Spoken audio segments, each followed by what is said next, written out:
The funeral of the French music legend Johnny Hallyday is happening in Paris right now.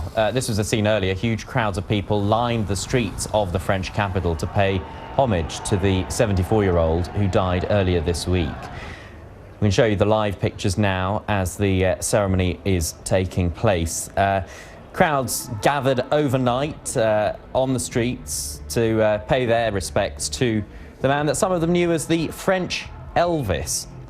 His cortege passed along the Champs-Élysées, and when the cortege paused, some of his band members began playing his greatest hits from a specially built stage in front of the church. As you can see, people paying their respects and celebrating his life as well as his music. Let's just have a little listen.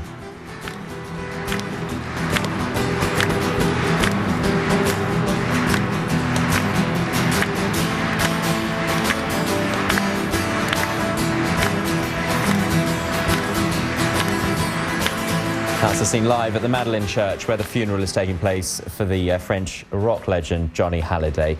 A little earlier, our Paris correspondent Hugh Schofield gave us more of a sense of the atmosphere there.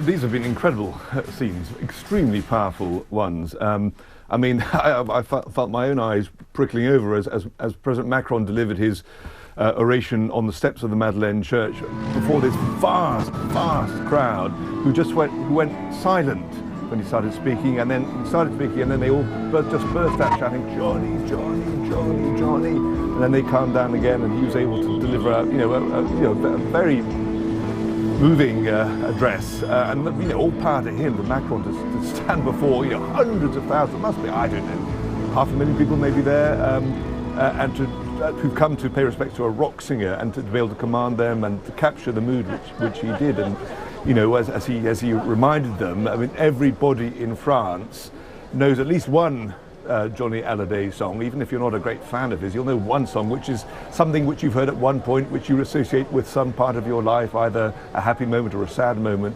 And that's why he's so important, because he is someone who's figured in everyone's lives. And the people who are here are creating this vast crowd on the streets.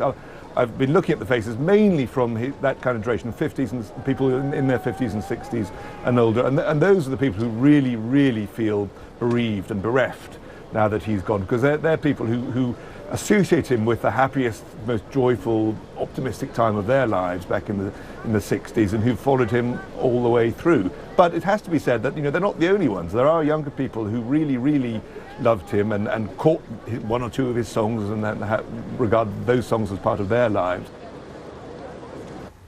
That was Hugh Schofield there speaking to us a little earlier from Paris.